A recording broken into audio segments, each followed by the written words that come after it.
கொடநாடு கொலை வழக்கில் வெளியான மிக முக்கியமான ஆதாரம் அதிர்ச்சியில் அதிமுகவினர்கள் சிக்கக்கூடிய மிக முக்கியமான பெரும் தலைகள் என்ன ஆட்சி? முதல்வர் ஸ்டாலின் அவர்களே நேரடியாக களத்தில் இறங்கிவிட்டாரா? ஏற்கனவே தேர்தல் வாக்குறுதிகளை கூறிய எடப்பாடி பழனிசாமி அவர்களுக்கு எதிராக முதல்வர் ஸ்டாலின் அவர்கள் சட்டப்பேரவையில் நேற்று வெளியிட்டுள்ள அறிவிப்பு தான் தற்பொழுது மிகப்பெரிய ஒரு அதிர்ச்சியை அதிமுகவினருக்கு ஏற்படுத்தியிருக்கிறது.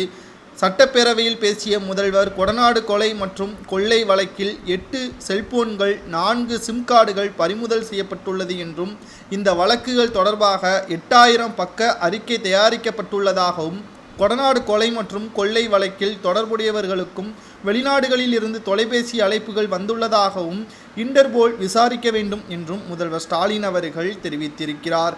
இதன் மூலமாக சிபிஐ துறையினர்களுக்கு கிடைக்கப்பெற்ற ஆதாரத்தின் அடிப்படையிலும் புரட்சித் தலைவர் ஜெயலலிதா அவர்களது கார் டிரைவரான கனகராஜ் அவர்களது மரணத்திலும் மிகப்பெரிய ஒரு சந்தேகம் இருப்பதாக தகவல்கள் தற்பொழுது வெளியாகி இருக்கிறது.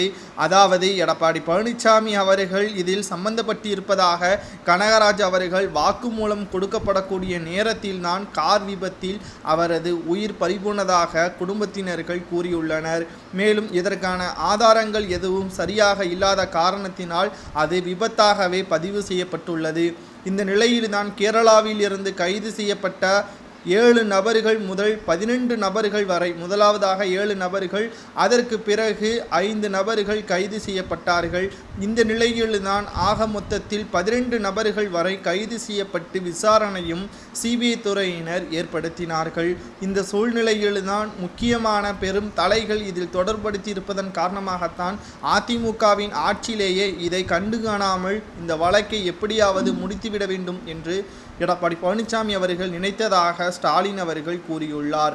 ஆனால் சட்டப்பேரவையில் நேற்று அவர் கூறிய பொழுது ஆட்சி மாற்றம் ஏற்பட்ட பொழுது இந்த வழக்கு சிபிஐ துறைக்கு மாற்றப்பட்டது.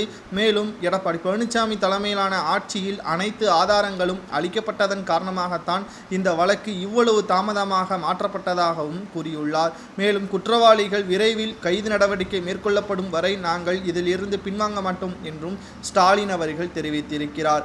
இந்த சூழ்நிலையில்தான் எடப்பாடியாக இருந்தாலும் சரி, முன்னாள் அமைச்சராக இருந்தாலும் சரி, யாராக இருந்தாலும் விசாரணையின் முடிவில் குற்றவாளியாக கருதி செய்யப்பட்டால் நிச்சயமாக அவர்கள் கைது நடவடிக்கை மேற்கொள்ளப்படுவார்கள் என்று எடப்பாடி பழனிசாமி அவர்களுக்கு எதிராகவும் அதிமுகவிற்கு எதிராகவும் ஸ்டாலின் அவர்கள் பேசியிருப்பது ஆதாரம் இல்லாமல் பேசியிருப்பதாக அதிமுகவின் தரப்பினர்களும் தற்பொழுது தங்களது வாதங்களை முன்வைத்து வருகிறார்கள்.